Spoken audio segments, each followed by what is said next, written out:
Susan Barry knows all too well the limits of human perception. She was born with her eyes severely crossed.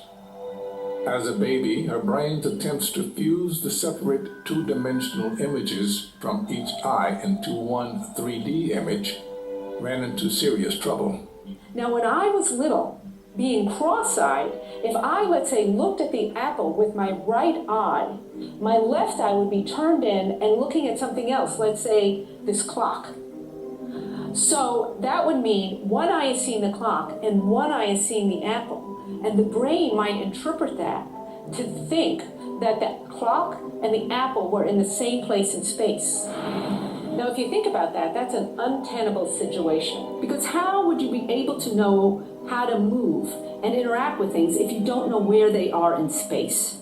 So if your eyes are crossed like that, you have to find a way to adapt.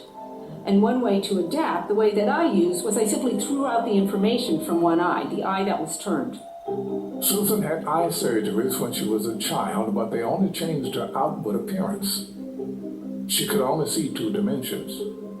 Nothing had any depth. Everything, even her own reflection, looked entirely flat. And it seemed she would live that way forever. For the past half-century, there has been a belief that if you did not develop the ability to see in 3D within the first years of life, in early childhood, you could not develop it as an adult. And while you're looking at the... But in her late 40s, Susan began a rigorous vision retraining program to try to teach her eyes to lock onto the same target and give her brain the chance to discover an extra dimension of space. One day, after her 48th birthday, something incredible happened.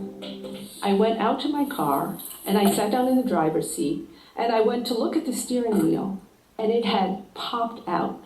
It was popped out in space with this palpable pocket of space between the steering wheel and the dashboard. And I had never seen anything like that. And all that day, my stereo vision would emerge like intermittently, unexpectedly.